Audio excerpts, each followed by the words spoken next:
Bien, buenos días, buenas tardes, buenas noches, dependiendo del lugar, la ciudad, la hora que se conecten y nos encontremos. Mi nombre es Hugo Carrión y a nombre del Instituto Santa Fe quiero darles la más cordial bienvenida a todas las personas que gentilmente se han unido a este webinar que hemos querido organizar para discutir y hablar de temas que seguramente serán de mucho interés para ustedes. El webinar, este seminario virtual que hemos planteado, tiene el nombre o hemos escogido el nombre de Del cero papeles al dato inteligente. Y tiene un subtítulo interesante, luego les voy a contar un poco la historia de este subtítulo. Se denomina Los 5 pilares de la gestión moderna de los documentos electrónicos. Veremos justamente en estos próximos minutos, quizás 45, 60 minutos, en el que conversaremos sobre justamente y reflexionaremos justamente sobre estos temas que son clave, que son muy importantes al momento de la gestión de documentos electrónicos. Suponemos que la mayoría de ustedes están involucrados en estos temas, estarán a cargo de unidades de la gestión documental, del archivo, y si no, de todos modos, son temas que igual van a sentir y van a ver que son muy importantes porque los documentos, y específicamente los documentos electrónicos, son un elemento muy cotidiano que está en nuestro día a día. Así que, sin más dilaciones, empecemos con la propuesta de conversación que tenemos para el día de hoy. La agenda que planteamos es la siguiente. Primero vamos a hablar de un tema antes de abordar directamente los 5 temas que hemos definido como que esos pilares de la gestión moderna, de los documentos electrónicos. Nos vamos a tomar 2 minutitos para conversar sobre qué pasó con la digitalización. Se pasó de moda acaso la digitalización, ya no hablamos de la digitalización de documentos. ¿En qué lugar le ponemos a la digitalización? ¿Qué prioridad le damos a la digitalización? En este contexto en el que estamos hablando de inteligencia artificial, estamos hablando de tecnologías modernas. ¿Cuál es esta posición que tiene la inteligencia artificial, perdón, la digitalización en este contexto? Posteriormente pasaremos a revisar uno por uno los 5 pilares que hemos propuesto, que nos parece que son muy importantes al momento de abordar lo que hemos denominado la gestión moderna de los documentos electrónicos. Y les anticipo, tiene que ver con el documento en sí mismo, el diseño del documento. Identificaremos la usabilidad como aquel elemento clave para tener posteriormente una eficiente y una adecuada gestión documental. Hablaremos de la clasificación como un proceso fundamental para tener una gestión documental eficiente. Tampoco nos podemos olvidar de la automatización de procesos, del valor probatorio que tienen los documentos y finalmente sobre un tema que no ha pasado de moda y creo que más bien no hemos tenido quizás el interés y la consistencia para seguir trabajando este tema y tiene que ver con el de la preservación digital. Así que estos son los 5 temas que hemos identificado como claves y que los vamos a desarrollar a continuación. Sin embargo, a lo largo de estas semanas en las que hemos estado anunciando este encuentro, alguien me decía, pero entonces no vamos a hablar o no se va a abordar de la inteligencia artificial. Y la respuesta va a ser, vamos a hablar de la inteligencia artificial. No es un pilar clave, desde mi punto de vista, no es un pilar fundamental dentro de la gestión documental. ¿Por qué? Porque es un pilar indispensable. Es un tema, es una tecnología que traspasa de alguna manera, que aborda de manera transversal todos estos 5 pilares. Así que vamos a hablar al final de esta charla, qué pasa con la inteligencia artificial, cuál es su verdadero uso, cuál es su verdadero impacto que tiene o que va a tener en la gestión de documentos electrónicos. Así que realmente lo que tenemos, si ustedes ven, es un compendio de estos 5 pilares, pero que van a estar atravesados por dos temas que nos parecen fundamentales. El uno es la digitalización y el otro es la inteligencia artificial. Por eso hemos denominado este seminario cómo pasamos del cero papeles, de la digitalización, a los datos inteligentes. Bien, empecemos entonces a conversar qué pasó con la famosa digitalización. Solamente para ponernos como contexto, podemos decir que la digitalización es una tecnología que tiene abajo suyo algunas tecnologías subyacentes. Y estas tecnologías subyacentes tienen que ver con la informática, tienen que ver con la conectividad, que son estas llamadas tecnologías de información y comunicaciones, ¿verdad? Las llamadas TIC. Estas TIC lo que hacen es ser el cimiento de otras tecnologías digamos, más complejas, más modernas, podríamos decir, que tienen que ver con el análisis de datos, la digitalización, por supuesto, la computación en la nube, que son tecnologías a su vez habilitadoras para nuevas tecnologías, como por ejemplo la inteligencia artificial, el machine learning, el deep learning, que luego, nuevamente, van a ser tecnologías habilitadoras, por ejemplo, para el reconocimiento inteligente de caracteres, para la recuperación, para la generación aumentada por recuperación, para, por ejemplo, los grandes modelos de lenguaje, etcétera, etcétera. Entonces, podríamos decir que la digitalización no es que ha pasado de moda, sino que hoy por hoy va siendo una tecnología que es un prerequisito indispensable. Es decir, casi nadie podría decir, entonces, con esto de la tecnología, de la inteligencia artificial, con esto de la inteligencia artificial, ¿nos tenemos que olvidar de la digitalización? Pues no, todo lo contrario. La digitalización de los documentos en particular y la digitalización en general de nuestra vida es un puntal y una tecnología indispensable, podríamos decir que la piedra angular, para justamente dar paso a tecnologías más avanzadas como la inteligencia artificial. Podríamos decir entonces que hoy por hoy la digitalización es más necesaria que nunca. ¿Por qué? Porque la digitalización permite que la información que podemos ahora mismo disponer en muchos soportes físicos, esa información, si está en estos soportes físicos, no existe para la inteligencia artificial. Esta información solo se disponibiliza y permite, por lo tanto, habilitar estas tecnologías avanzadas, como el de la inteligencia artificial, una vez que pasa al mundo digital. Es decir, este cambio, esta transición de la información del mundo analógico al mundo digital, le habilita, ¿no es cierto?, a vivir, a convivir, a sacar el mayor y el máximo provecho a todas las ventajas que, como vamos a ver, tiene, por ejemplo, la clasificación automática, la automatización de procesos y, en general, la inteligencia artificial.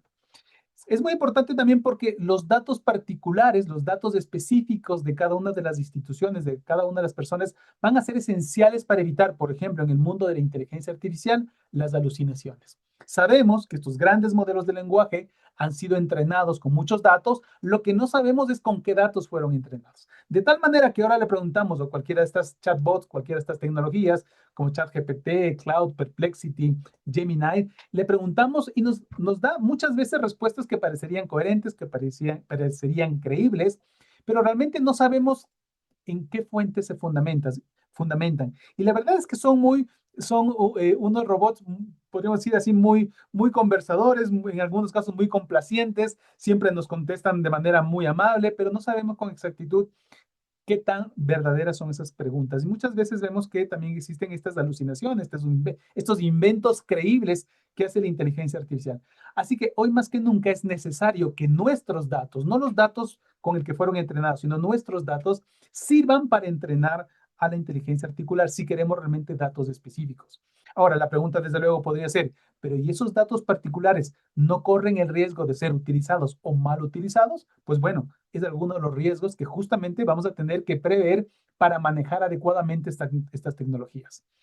¿Por qué es indispensable la digitalización hoy por hoy? Porque, por ejemplo, el análisis predictivo que se puede hacer del futuro necesariamente tiene que basarse en datos del pasado. No podemos ser tan ingenuos en pensar, proyectar y trabajar en el futuro o hacia el futuro, olvidando la experiencia del pasado que muchas veces se almacena en soportes analógicos. Y finalmente, las tecnologías de la digitalización permiten algo que es muy importante, que es la democratización del acceso al conocimiento. Cuando el conocimiento, la información, la sabiduría está escrita, registrada en documentos analógicos, la difusión de este conocimiento está limitado a la posibilidad que tienen estos soportes en ser difundidos. Y muchas veces son limitados, muchas veces son riesgosos, porque estos soportes podrían ser muy antiguos y por tanto significaría que se puedan deteriorar. Sin embargo, justamente la tecnología de la digitalización lo que va a permitir es que este acceso se universalice, que independiente del tiempo y el espacio podemos acceder a este conocimiento. Así que diríamos que es vital la tecnología de la digitalización. No podemos permitirnos no digitalizar cosas. Evidentemente aquí he puesto algún punteo que puede ser importante revisar y es que hay que identificar la factibilidad de la digitalización. No todo puede ser digitalizado, sea por temas legales, por temas técnicos, cuando que estén protegidas, por ejemplo, con derechos de propiedad intelectual. Es decir, no todo puede ser digitalizado. Entonces, no se trata de digitalizar todo, porque no todo puede ser digitalizado. Es importante tener en cuenta que el proceso de digitalización tiene que ser una digitalización estandarizada, es decir, siguiendo protocolos, siguiendo estándares. En muchos casos va a ser necesaria una digitalización certificada, quiere decir que es una digitalización que de manera fehaciente, de manera segura, esté certificada, incluida, por ejemplo, certificados digitales de firmas electrónicas, para justamente dar fe de que la copia física, perdón, que la copia electrónica que se hace de una copia, de un original físico, porque en el fondo la digitalización es sacar una copia digital de un original físico, de un original analógico, esta copia le dé validez legal y por tanto se certifica, y eso es lo que se llama digitalización certificada, para que esa validez se traslade también al mundo electrónico. Y diríamos que también tenemos que hablar de una digitalización inteligente y no solamente me voy a referir a una digitalización inteligente porque tenemos que utilizar tecnologías inteligentes, tecnologías de identificación de metadatos, etcétera, etcétera, sino que una digitalización inteligente se refiere a que el ser humano incluya su inteligencia porque, como he dicho, no todo tiene que ser digitalizado, tiene que ser valorado adecuadamente. Los protocolos, las especificaciones técnicas tienen que ser valoradas por humanos. El hecho de que se pueda digitalizar todo o que querramos digitalizar lo que más podamos, no significa que todos tengan que ser digitalizados con las mismas especificaciones. Algunos necesitarán ser guardados con un formato, otros con diferente. La resolución, la profundidad, los colores, etcétera, etcétera, tendrá que ser entonces aplicada con criterio. A esta decisión de digitalizar con criterio es a lo que me refiero que tiene que ser una digitalización inteligente. ¿Cuáles son los aspectos claves entonces que necesitamos abordar a partir de esta digitalización que hemos propuesto, ¿verdad? Eh, y entonces eso es lo que hemos identificado en este taller y queremos conversar en este webinar, que le hemos llamado los pilares clave, ¿no es cierto? ¿Cuáles son los aspectos? Nos hemos hecho la pregunta de cuáles son los aspectos clave en la digitalización moderna de los documentos electrónicos. No me voy a poner a profundizar de una manera más conceptual y técnica de qué son los documentos, qué son los documentos electrónicos, qué son los documentos electrónicos de archivo, pero existe mucho movimiento alrededor de lo que pensamos que eran los documentos, de lo que son ahora los documentos electrónicos y de cómo conceptualmente eso va a cambiar y está cambiando poco a poco. De hecho, hay muchas propuestas que tienen que ver como, por ejemplo, con los documentos eh, o los archivos o los documentos electrónicos o los documentos de archivo en contexto, en donde se considera, por ejemplo, que los documentos pueden tener diferentes instancias, ¿no es cierto? Entonces, hay un mismo documento que es una entidad más conceptual, pero los documentos electrónicos pueden tener diferentes instancias. Con todo ese desafío que nos enfrentamos, incluso desde el punto de vista conceptual, existen unos pilares que nos parecen fundamentales, que son los que sostienen esta gestión moderna de los documentos electrónicos. Una precisión, cuando hablamos de la gestión moderna de los documentos electrónicos, no quiero en ningún caso hacer de menos la gestión que no sea moderna, ¿no es cierto? Alguien dirá, pero la gestión que se viene más tradicional, que se viene haciendo, ¿acaso no es buena?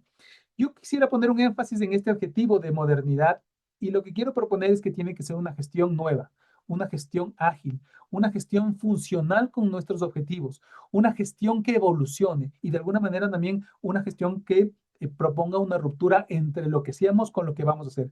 Básicamente porque la cantidad de información que en la actualidad en formato electrónico se está produciendo no siempre va a la misma velocidad, o mejor dicho, sobrepasa la velocidad con la que nosotros las personas podemos responder a esa organización. Es decir, que finalmente estamos produciendo tanta información que la respuesta de recuperación de esa información a veces o muchas veces no es a la misma velocidad. Y por lo tanto estamos perdiendo agilidad en la recuperación, estamos perdiendo agilidad y eficiencia en la gestión y por lo tanto estamos perdiendo conocimiento, estamos perdiendo valor y sacar valor a estos documentos. ¿Cuáles son los 5 pilares que ya les adelanté al inicio de esta conferencia? Hemos identificado que van a ser fundamentales para la gestión moderna desde este punto de vista de los documentos electrónicos. Son 5. El primero, la usabilidad desde el diseño del documento. Segundo, la clasificación inteligente y semántica. Tercero, la automatización robótica por procesos o de procesos. Cuarto, el valor probatorio y los servicios de confianza. Y quinto, la preservación digital, pero no cualquier preservación digital, sino dándole una visión sistémica a la preservación del patrimonio digital. Empecemos analizando este primer pilar que hemos propuesto dentro de esta propuesta de temas claves en la gestión moderna de documentos electrónicos. Cuando hablamos de la usabilidad desde el diseño del documento, realmente estamos proponiendo dos conceptos que son súper importantes. El primero, el de la usabilidad. El tema de usabilidad ha sido un concepto muchas veces, yo diría que es poco utilizado porque es poco entendido. Este concepto se introdujo en el año 2016 ya en una norma que seguramente muchos de ustedes conocerán, algunos estarán aburridos de haber escuchado, es la famosa norma ISO 15489, que es la primera norma, la norma madre de la gestión de los documentos, no electrónicos, en general de los documentos, también de los documentos electrónicos. Como dice la norma, es una norma que aplica para documentos electrónicos como documentos no electrónicos de archivo. Entonces, miren, cambió el concepto que había desde el año 2001, hablar de la accesibilidad, ¿no es cierto?, de los documentos, porque los documentos que son muy importantes, como los documentos de archivo, necesitan ser auténticos, tienen que ser íntegros, tienen que ser confiables, pero una característica fundamental de este tipo de documentos es que tiene que ser encontrable, tiene que ser accesible. Sin embargo, en el año 2016, la propuesta es que no solamente tengan que ser encontrables, sino que tienen que ser usables. Y el concepto de usabilidad es muy potente porque en el ámbito de la tecnología, la usabilidad no solamente significa poder encontrar el documento. El documento electrónico, una vez encontrado, necesita ser usable. Y usable significa fácil de usar.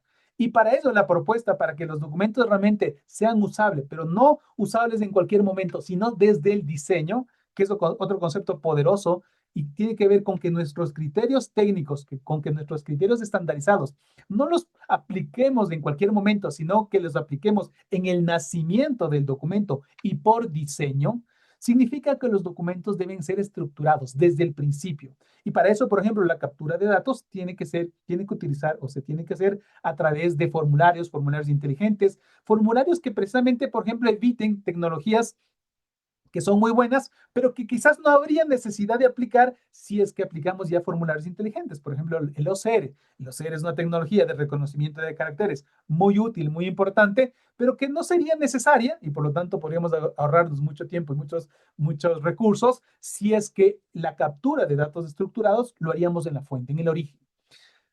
El diseño estructurado también de documentos podría, por ejemplo, facilitar la validación de origen. Pasa muchísimo con que la integridad de un documento no tiene, de alguna manera está afectada porque no existe integridad en los datos. La fiabilidad de un documento está afectada porque no existe fiabilidad en los datos. Y lo que tenemos que hacer, por tanto, es validar en el origen, no después, porque cualquier proceso de validación posterior es más costoso. Y entonces este concepto de usabilidad desde el nacimiento, ¿no es cierto? Tiene que ver con esto, validar los datos que conforman el documento, pero desde el nacimiento. Otro aspecto fundamental es que no solamente tienen que ser estructurados los documentos, los datos tienen que ser validados desde el origen, sino que también tienen que tener una perspectiva de accesibilidad universal.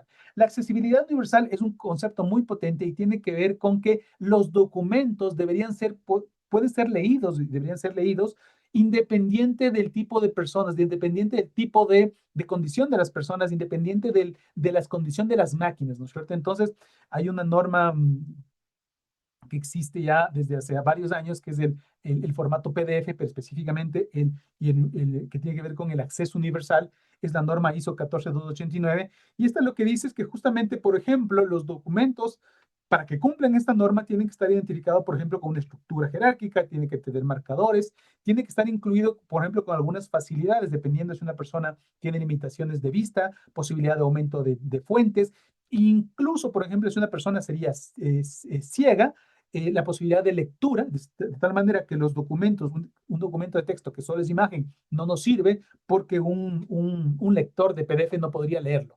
Y ahora, claro, justamente con las tecnologías de síntesis de voz, significa que puedan leer los documentos, esto sería y facilita muchísimo a que el contenido de ese documento PDF, incluso si una persona es ciega, pueda acceder a ese conocimiento porque cumple unos estándares de acceso universal. Y finalmente, el diseño, ¿no es cierto? Este diseño desde el origen enfocado en la usabilidad, es decir, un documento usable desde el diseño, incluye algo que ha sido también poco abordado, pero últimamente está tomando mucho valor y tiene que ver con la forma en la que redactamos los documentos. Los documentos de cualquier tipo, incluso los documentos estructurados, más aún los documentos no estructurados como informes, reportes, etcétera, etcétera, estos documentos que tienen que ver más con lenguaje natural, tienen la obligación, podríamos decir así, de incluir lo que se llama un lenguaje claro. Y es lo que se llama el UX Writing, es decir, la escritura centrada en el usuario.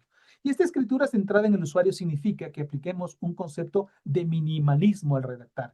Evitar el ruido técnico y legalista. Cuando nosotros hacemos un documento que puede ser un manual de usuario, un informe, un reporte, un oficio que estamos contestando, lo ideal para muchas cosas, tiene muchos beneficios de esto de escribir de manera clara, con un lenguaje claro, lo ideal es hacerlo de la manera más simple, de tal manera que el usuario promedio, el usuario que no necesita tener una maestría en tecnología ni un posgrado en leyes, entienda. Porque lo que sucede es que si nuestro documento, por más que esté bien estructurado, por más que incluso pueda ser leído por una síntesis de voz, ¿no es cierto? Tiene que tener un lenguaje claro. ¿Para qué? Para que el usuario no empecemos un flujo de documentación en donde el usuario no entiende lo que dice y tenga que pedir una aclaración y luego tengamos que contestarle. Y luego el ciudadano, el usuario, el funcionario interno, ¿no es cierto?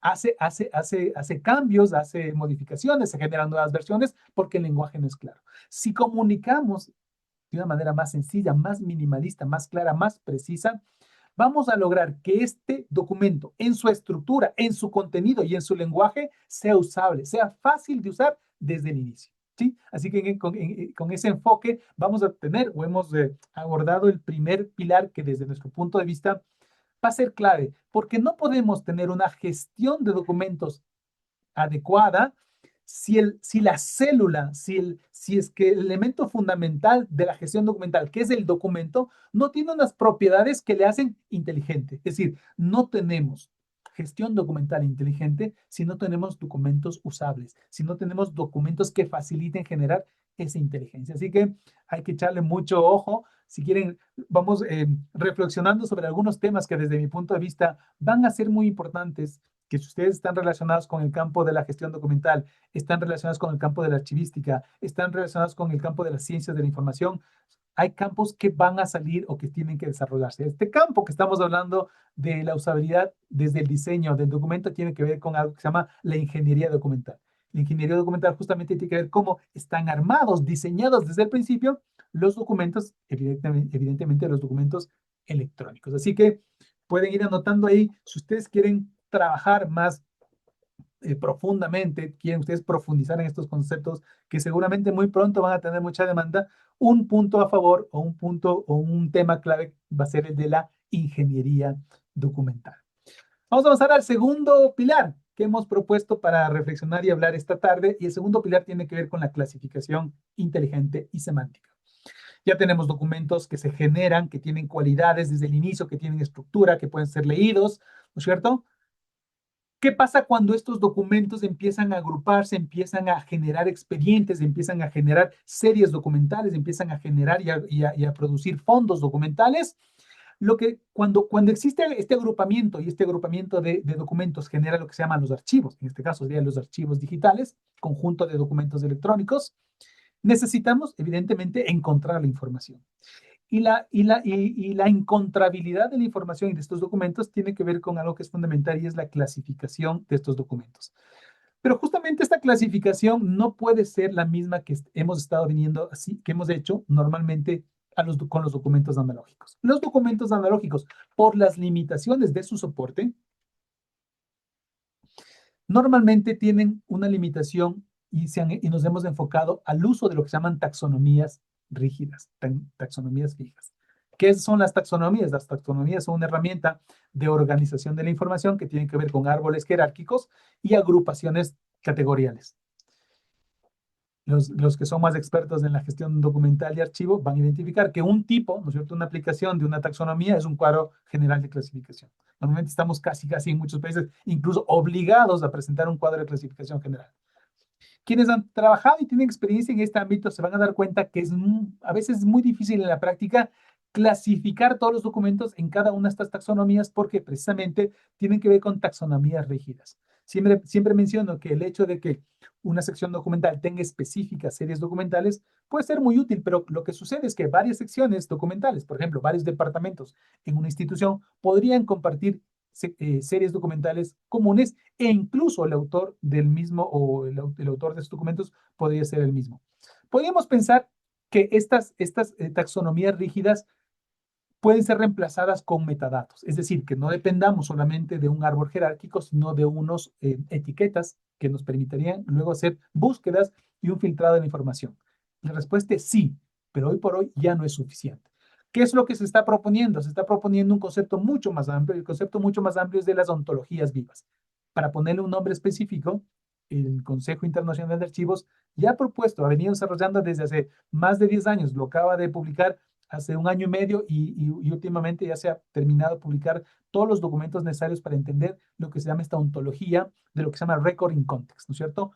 Documentos en contexto, en donde entonces nos olvidamos, o mejor dicho, ya no solamente es que el documento está solo en el espacio y emerge de manera espontánea, sino que los documentos nacen, existen porque existe un contexto de diferentes agentes, diferentes entidades. Cuando digo agentes me refiero a personas e instituciones que crean, que autorizan, que aprueban esos documentos, pero una serie de entidades que también le dan riqueza contextual a esos documentos desde este enfoque ontológico. Entonces ya no podemos solamente pensar en taxonomías y en cuadros de clasificación o una especie de unos organigramas de los documentos, sino que se crean realmente lo que se llaman grafos de conocimiento.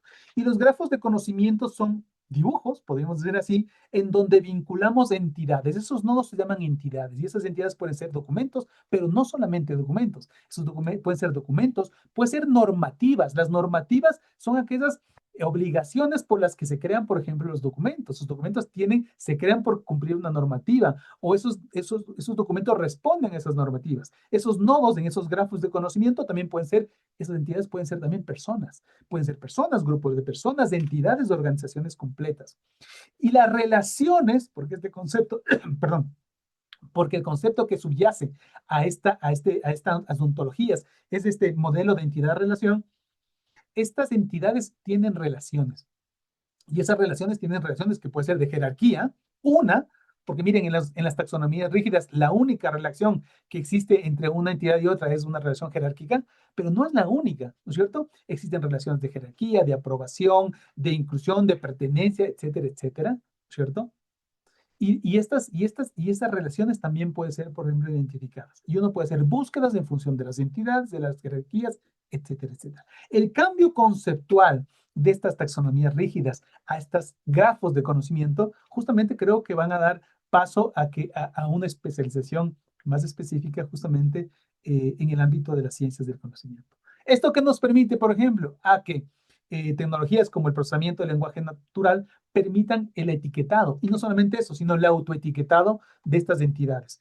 Pues, las entidades, por ejemplo, un documento, una normativa o una persona que autoriza la creación de un documento pueda ser etiquetada. Cuando estamos hablando de etiquetado, definitivamente estamos hablando de metadatos. Entonces los metadatos ahora se multiplican y se pueden multiplicar porque además este etiquetado puede ser automático. Gracias a la inteligencia artificial podemos generar no solamente decenas, sino centenas de metadatos que van a permitir que estos grafos de conocimiento puedan tener diferentes dimensiones de consulta y por tanto no tendremos solamente una especie de una ontología rígida, sino muchas vistas de esta misma información. ¿Y esto qué produce como consecuencia? Que las búsquedas no sean basadas, por ejemplo, en propiedades rígidas, como podrían ser ciertos metadatos, sino que podríamos avanzar a algo más interesante, que es lo que se llama la búsqueda semántica. Y la búsqueda semántica es lo que se llama la búsqueda por intención. La búsqueda semántica es aquella que no busca por palabras claves, porque las palabras claves son los metadatos. ¿Qué sucedería si un documento no está incluido un metadato? Pues resulta que esa búsqueda tampoco va a poder identificar ese documento. Lo que es interesante es que con el advenimiento de la inteligencia artificial, las búsquedas entienden el contexto, ¿no es cierto? Porque justamente la inteligencia artificial, dependiendo de lo que se llama la ventana de atención, le permite entender un contexto y por tanto no importa que no diga la palabra clave, sino que el contexto le permite identificar algo. Es lo que normalmente nosotros hacemos nuestras búsquedas y nuestros cerebros son inteligentes, no son en base a metadatos. Es como cuando nosotros queremos identificar a una persona y por alguna razón nuestro cerebro se olvidó del metadato del nombre. Entonces encontramos a una persona en la calle, pero no nos acordamos su metadato nombre, ¿cierto? Entonces de pronto nos encontramos con otro amigo y dice, ¿sabes qué? Me acaba de encontrar con un amigo, pero no me acuerdo el nombre. Y entonces uno en el contexto dice, no, ese amigo, ese que es gordito, flaquito, altito, el que nos conocimos del otro verano, el que nos encontramos, estuvimos cenando hace 2 semanas, el que es amigo de tu primo, esa serie de vínculos, relaciones, etcétera, etcétera, dan el contexto. Y por tanto, podemos acordarnos que el señor se llamaba José García, ¿no es cierto? Encontramos ese otro metadato sin necesidad de haber dicho José García. ¿Sí? Porque claro, decir José García es identificar una búsqueda por metadato. Pero en la vida real no siempre tenemos todos los metadatos. Así que esta evolución de esta concepción rígida a una concepción viva basada en grafos de conocimiento nos permite avanzar en esto de la búsqueda semántica. Alguna vez decía a manera de comparación que sería muy interesante tener un gestor documental que haga búsquedas no en función de metadatos solamente, sino en función justo de la intencionalidad, incluso a partir de las emociones. Decía yo, debería alguien inventarse un gestor documental que sea parecido a Netflix, ¿no? Porque claro, cuando buscamos una película en Netflix, nosotros no es que buscamos, decimos, hoy quiero ver este fin de semana, quiero ver una película, por ejemplo, de Steven Spielberg. Y entonces hay un filtrado que diga Steven Spielberg.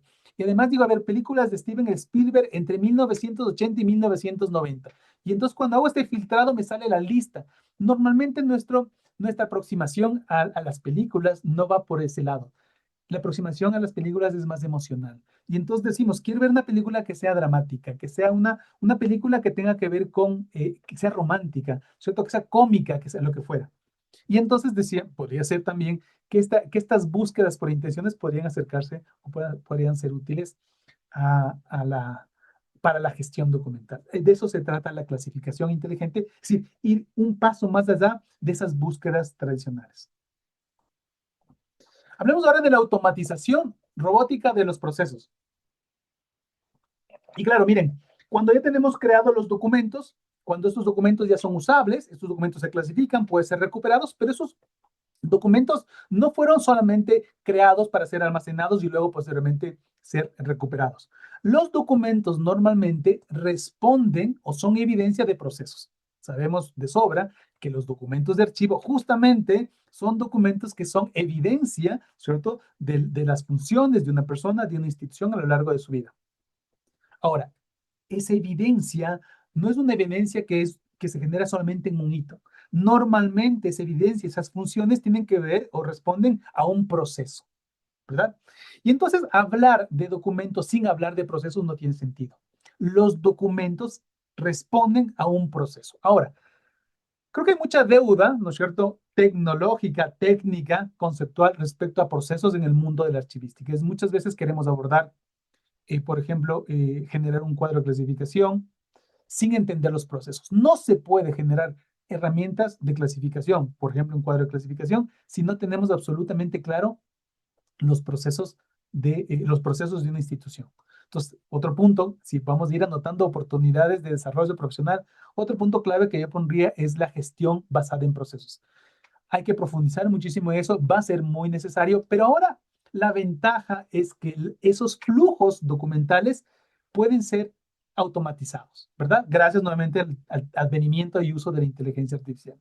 Como les advertí antes, no voy a hablar de inteligencia artificial como un pilar fundamental para la gestión de documentos. Yo creo que la inteligencia artificial no es un pilar fundamental de la gestión documental. La inteligencia artificial es una tecnología que transversaliza, que es transversal a toda la gestión documental. Todos estos 5 pilares que vamos a ver son fundamentales, digamos, mejor dicho, se potencian más y no pueden funcionar si no tienen ahora mismo inteligencia artificial. La automatización robótica por proceso hace uso de eso, de robots. Y los robots son inteligencia artificial.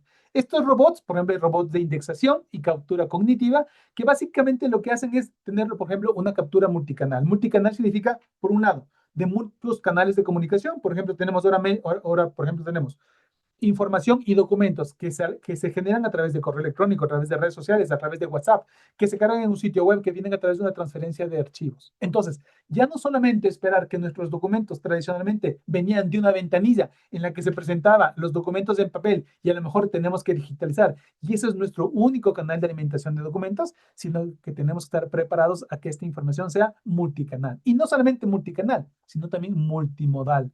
Multimodal en el sentido de que no solamente vamos a esperar documentos en texto, porque ahora también son documentos de archivo, también son evidencia de las funciones que hacemos, documentos en formato de audio, documentos en formato de imagen, documentos en formato de video, documentos multimedia en general que integran de manera combinada documentos justamente multimedia. Es por tanto que va a ser fundamental esa captura y entendimiento multicanal. Gracias a la tecnología de inteligencia artificial, todas estas de información multimodal y multicanal es entendida. Es decir, el hecho de poder capturar, transcribir, traducir ese contenido hace que, por ejemplo, la información pueda ser buscable.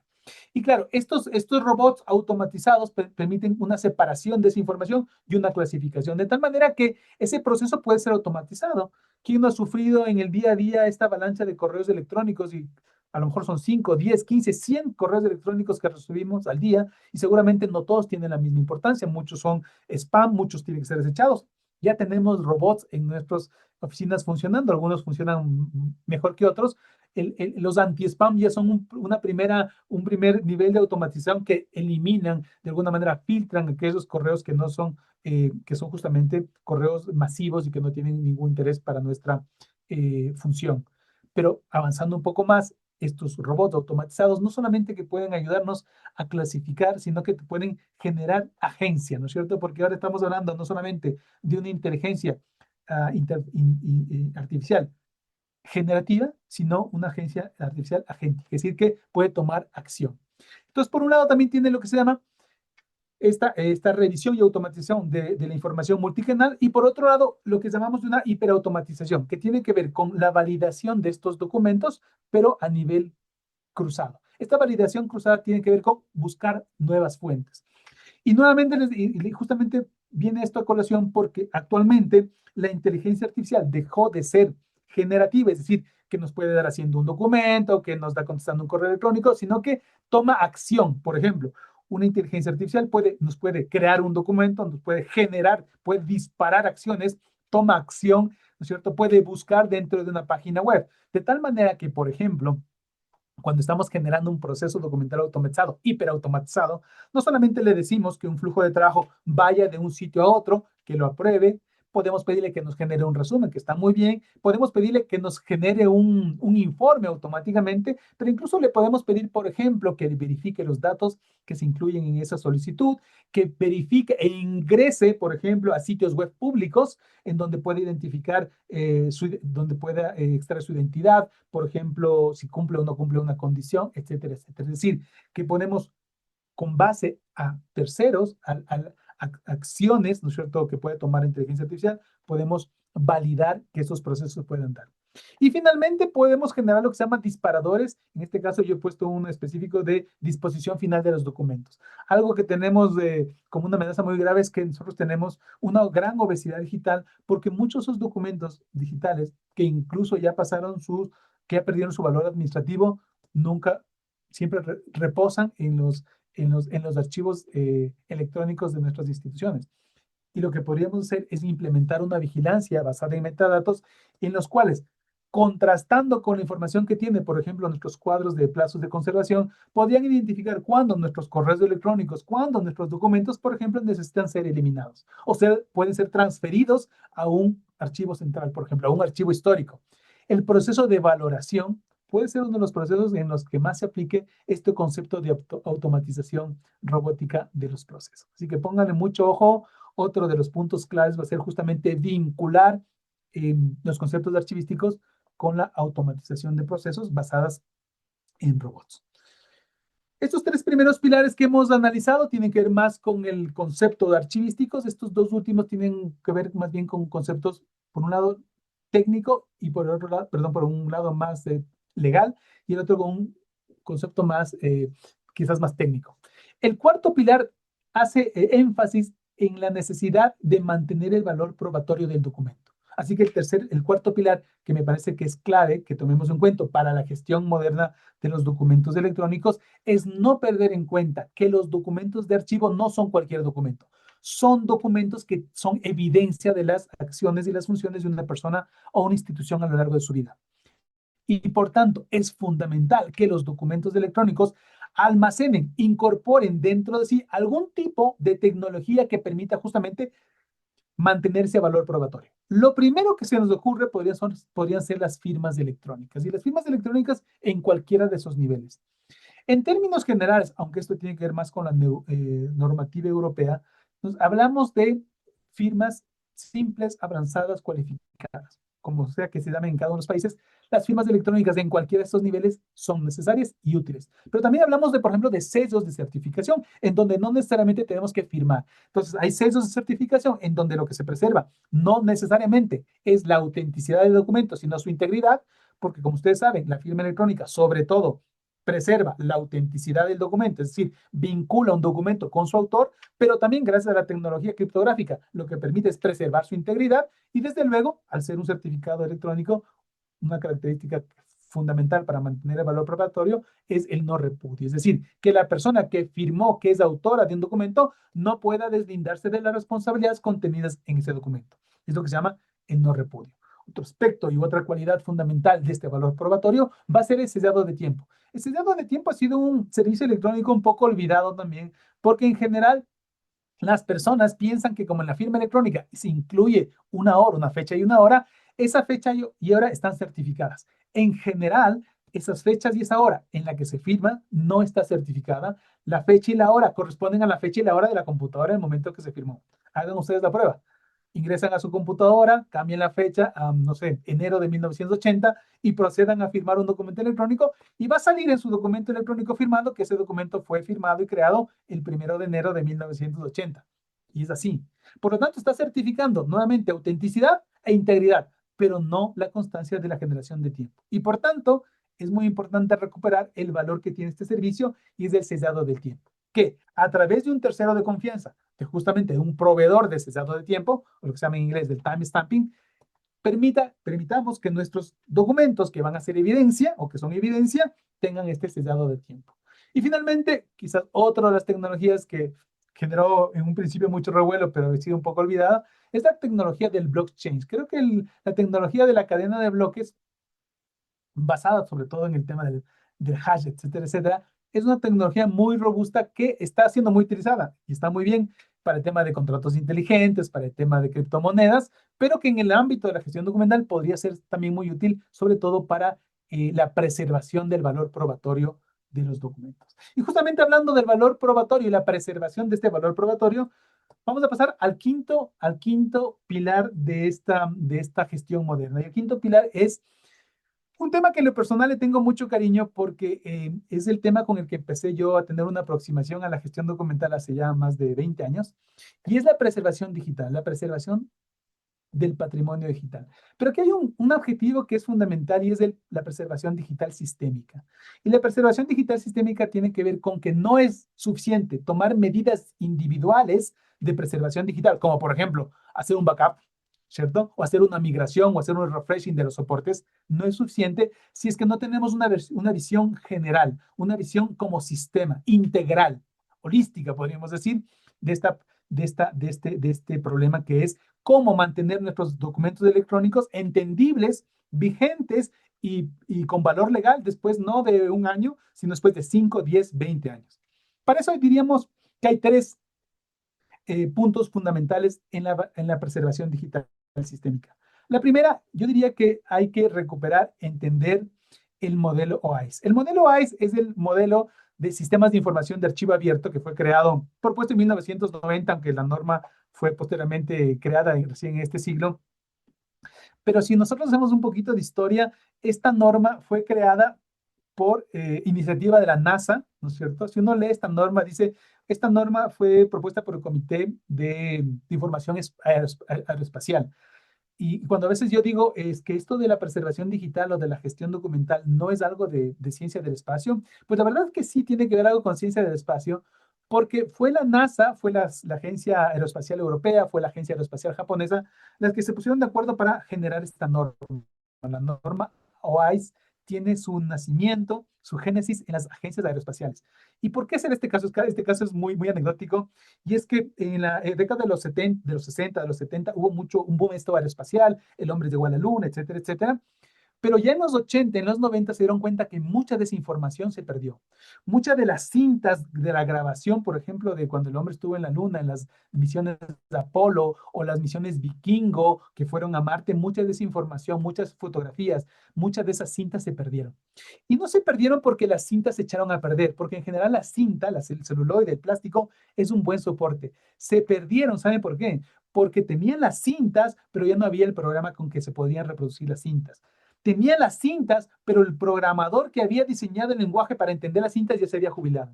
Y entonces, ¿cómo proponer un sistema integral que permita que independiente de la tecnología, independiente del soporte, independiente de la persona que había diseñado su soporte, la información pueda ser preservada a lo largo del año? Y para eso, desde luego, recomiendo abordar la norma ISO 14721. Es un poco densa, por eso yo insisto que a lo mejor tenemos que hacer una aproximación a este modelo de una manera más simplificada. Tenemos que tomar en cuenta los formatos longevos, aquellos que luchan contra la obsolescencia.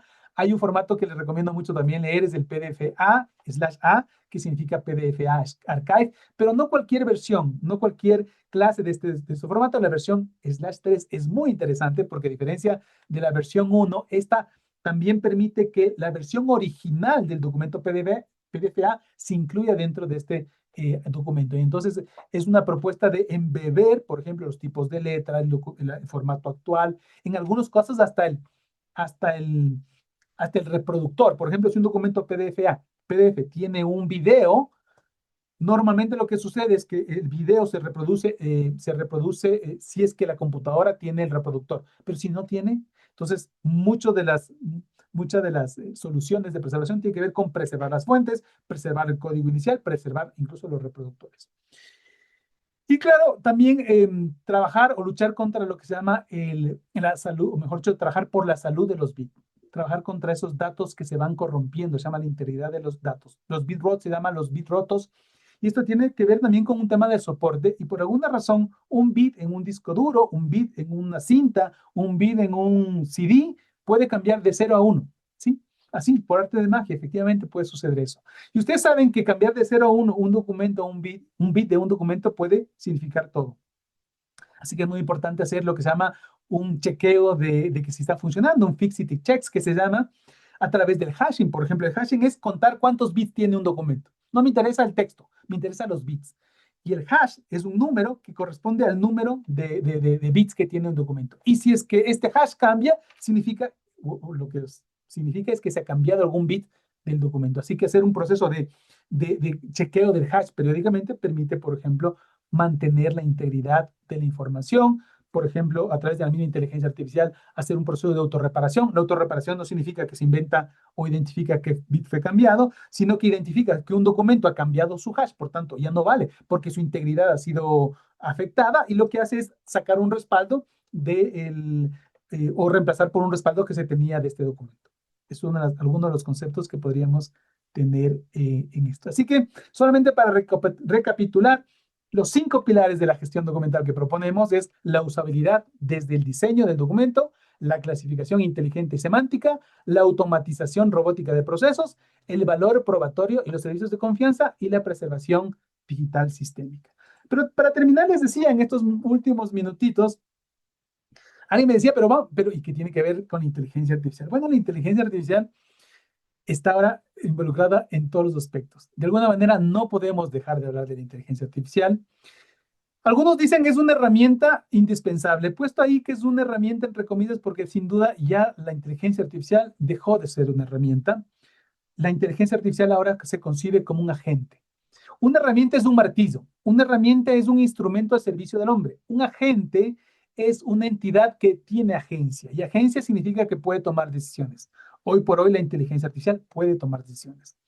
Y uno se preguntará, por tanto, ¿hay riesgo en eso? ¿En su uso? ¿Tenemos riesgo en que haya una tecnología que no es una herramienta, sino que sea un agente que puede tomar eh, que puede hacer cosas incluso sin nuestro consentimiento. Y bueno, sí, estos 5 últimos minutos quiero tomarme para mostrarles algunas cosas, no para asustarles, sino para verles cuál es el futuro que tenemos, no en 5 años, sino que está sucediendo ahora mismo, futuro presente, digamos. Lo primero que diría, les pondría es esto, ¿no es cierto? Hay el Visual Machine, que es la edición inteligente de imágenes, es algo que seguramente esto conocen. Esto se lo hace desde el año 2022.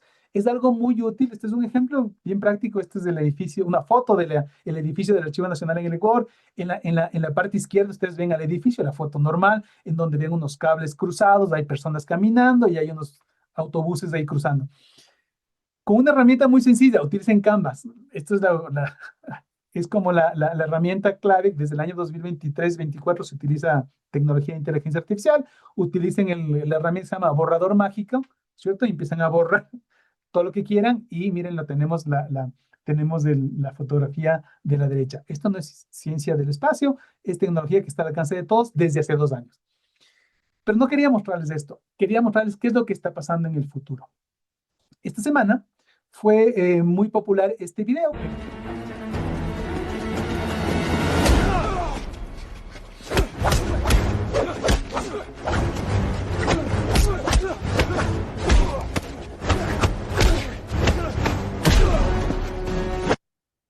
Es un video cortito que he puesto, no tiene nada raro, ustedes decían, pero ¿y este video, ustedes a lo mejor se preguntarán, ¿qué película actuó Tom Cruise y Brad Pitt en donde se peleaban en una terraza? Si ustedes ven la segunda parte de este video es muy, muy chistoso porque empiezan a pelear por Jeffrey Epstein y uno dice, ¿pero qué tiene que ver todo esto? Bueno, es muy sencillo. Este video fue creado esta semana por una inteligencia artificial que se llama Seedance. La versión 2.0 es una inteligencia artificial para crear videos de este nivel de calidad, de este nivel de precisión. Uno diría, pero bueno, ¿y qué problema hay con este tema, con este video? Bueno, pues nada, aquí tenemos la segunda, estoy repitiendo. ¿Cuál es el problema con todo esto?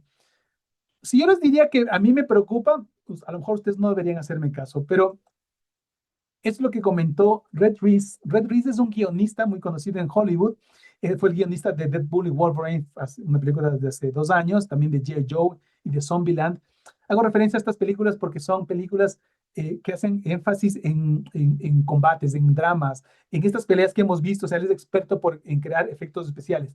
Y él esta semana comentó en un tweet, cuando vio este video, dijo, lamento decirlo, probablemente se acabó todo para nosotros. Y se refería a la gente que trabaja en Hollywood, en este tipo de películas. Y entonces lo que en los comentarios y en las conversaciones posteriores, este comentario decía justamente, es un experto en esta tecnología, es un experto en las películas que dice, estamos frente a algo que es, digamos así, inimaginable, o hace algunos tiempos era inimaginable. ¿Qué está pasando también en el mundo de la inteligencia artificial? Me llamó mucho la atención encontrar esto que se llama Moldbook, que hace una comparación a Facebook, y es una red social, es la primera red social de inteligencia artificial, en donde los usuarios no son personas, son agentes de IA. Uno puede darse de alta, pero uno no puede participar, porque uno como ser humano no es inteligencia artificial. Entonces, miren, ¿qué hacen? Los agentes de inteligencia artificial son los que comparten, debaten, reflexionan, y los humanos, como bien dice ahí el título, son bienvenidos a observar, ¿cierto? Es decir, no solamente que tienen agencia las inteligencias artificiales, sino que muchos desarrolladores de inteligencia artificial lo que están haciendo es inscribiendo a sus modelos de inteligencia artificial, a sus agentes de modelo de inteligencia artificial en estas redes sociales para que aprendan mejor, se relacionen mejor, ¿sí? Ahora, existen algunas afectaciones que podemos tener frente a estas nuevas tecnologías.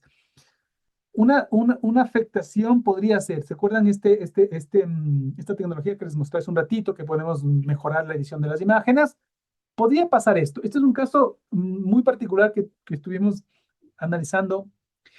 Esta es una fotografía de una chica aquí en el Ecuador. Esta señorita es mayor de edad, pero fue apresada porque mató a su hija, a su hija recién nacida. Fue un caso que nos conmocionó al Ecuador. Esta chica tenía 21 años y mató a su hija. Era una persona digamos, de clase pudiente y tal. Y claro, evidentemente, ¿qué es lo que pasó? En los periódicos y en los medios de comunicación se publicó la imagen izquierda que tiene a continuación. Esto lo estoy presentando solamente para fines académicos. ¿Qué está pasando con el Vision Machine? Si bien los datos privados, la protección de datos personales exige, por ejemplo, que una persona, al no ser todavía juzgada, tiene que guardarse su privacidad porque no puede ser ella de alguna manera estigmatizada, esta persona hasta no ser asesina, condenada como homicida, no puede ser identificada. Lo que hemos hecho es utilizando las mismas herramientas, no Canvas, algunas un poquito más sofisticadas, se puede de alguna manera quitar el blureado que se llama, el pixelado que hicimos. Y el trabajo que lo hace fue bastante bueno. Uno dice, ¿esto para qué puede servir? Bueno, puede servir para cosas tan dramáticas, en este caso puede ser, hay un problema de violación de privacidad, pero lo que quiero mostrarles es el efecto negativo que puede causar. Y esto generó un efecto muy, digamos que llamó mucho la atención, que se utilizó en Grok. Grok es la inteligencia artificial de Elon Musk y hay una herramienta, estuvo abierta al público, todavía está disponible para la gente que pague, que se llama la herramienta de nudificación, es decir, la que permite desnudar a las personas. Usted tiene una foto de una persona y usted le aplica este filtro y les desnuda a las personas con un efecto real. Ustedes no pueden imaginar los efectos, desde luego, negativos que pueda tener esta herramienta. Gracias nuevamente a la inteligencia artificial. Y uno se puede pensar, bueno, ¿cuáles son los límites de esta tecnología? Les voy a poner otro ejemplo y con esto vamos ya cerrando este seminario. El otro ejemplo es este que hicimos estas 2 últimas semanas. Ahí tenemos un grupo justo de investigación que estamos un poco jugando con estas tecnologías, pero que nos llama la atención un poco para identificar hasta qué punto corremos riesgo.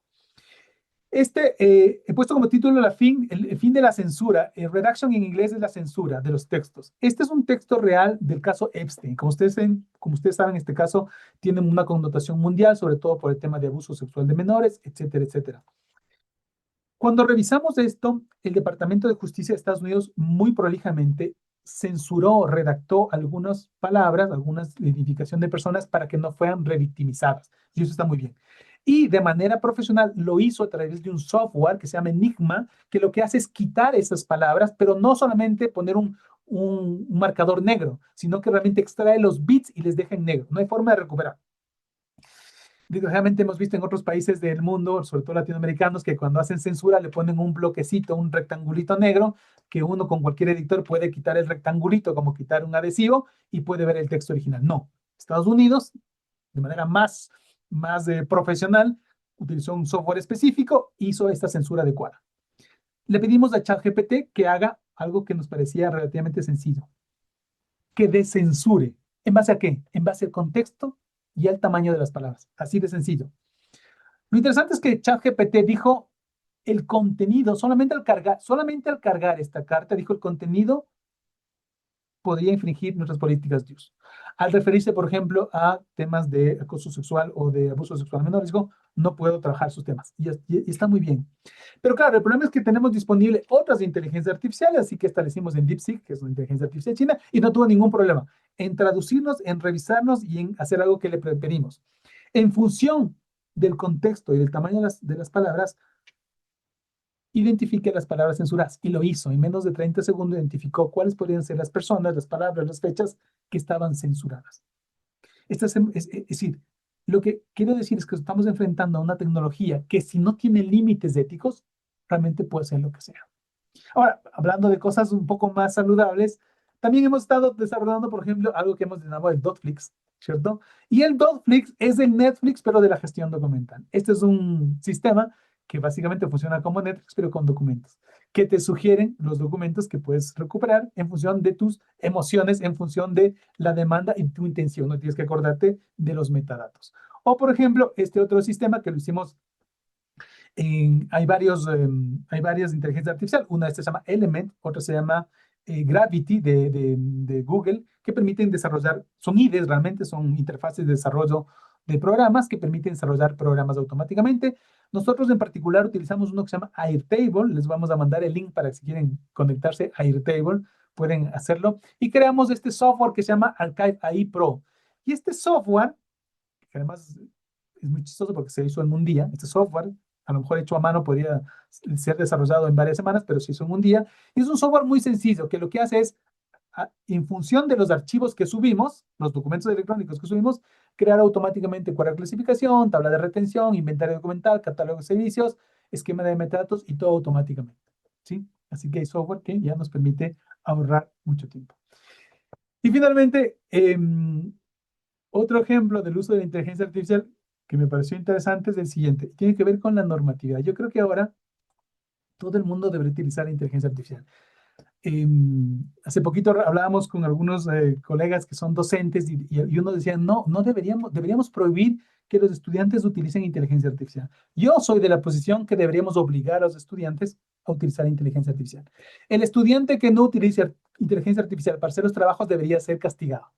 Debería ser, es el estudiante que deberíamos ponerle menos calificación, porque debemos ser lo suficientemente inteligentes para utilizar la inteligencia artificial.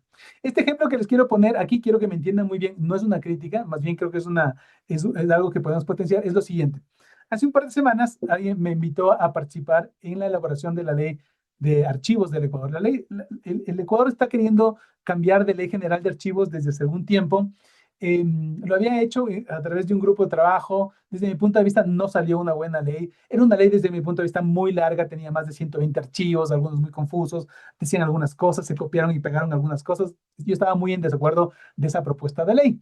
Sin embargo, hay una nueva propuesta de ley y cuando la revisé me gustó mucho. Me digo, esta cosa está buena. Lo primero que me gustó es que tiene 30 artículos, así que entre 120 artículos a 30 artículos está muy buena. Así que lo primero que hice es analizarla con inteligencia artificial. Y claro, lo que pasó es que esta inteligencia artificial, esta propuesta de ley del Ecuador que ahora mismo reposa en la Asamblea Nacional, fue hecha con inteligencia artificial.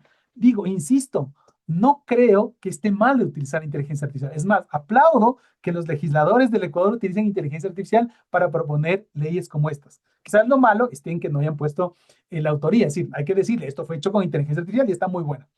Me di cuenta que era hecho con inteligencia artificial por algo que a lo mejor nos va a quedar, es lo que nos va a quedar a nosotros por hacer. Cuando en la exposición de motivos y en la presentación de esta ley decía, esta ley toma como fundamento o se inspira, algo así decía, en la norma ISO 15489 y hablaba de que los documentos tienen que ser auténticos, confiables, íntegros y trazables. Y hablaba de la trazabilidad. Y yo decía, pero en la norma ISO no, en ningún lado habla de la trazabilidad, habla de la usabilidad.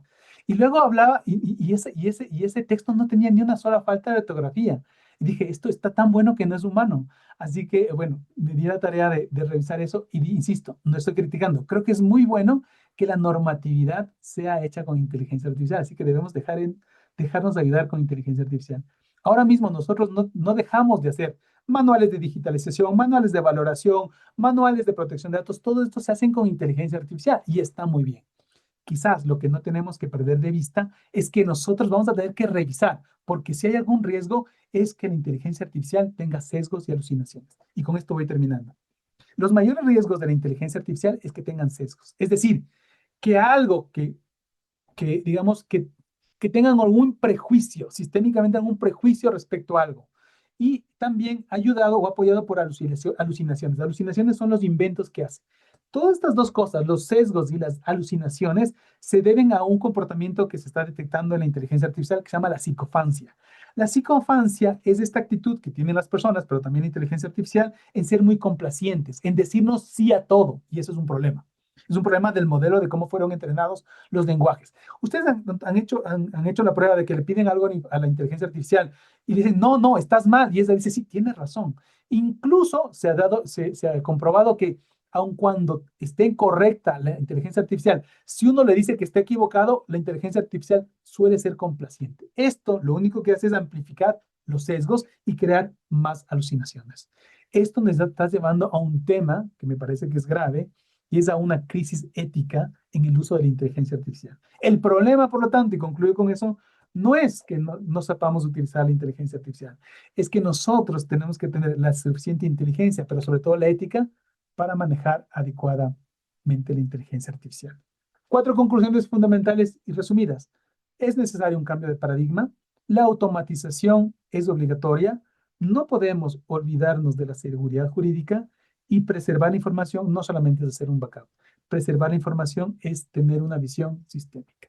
Con eso me despido. Quizás me hubiera gustado contestar algunas preguntas. Sin embargo, pueden hacerlo a través de mis redes sociales, a través de mi sitio web, a través de mi correo electrónico, las personas que me conocen, si quieren conversar, si quieren debatir, si quieren intercambiar algunas ideas. Si alguna de esas ideas les pareció interesante, no dejen de hacérmela saber. Será un gusto para mí continuar la conversación en otros canales. Les agradezco, no quiero ser muy respetuoso con su tiempo, así que les agradezco por su comparecencia. Les mando un saludo y un abrazo virtual y gracias nuevamente por su interés y asistencia.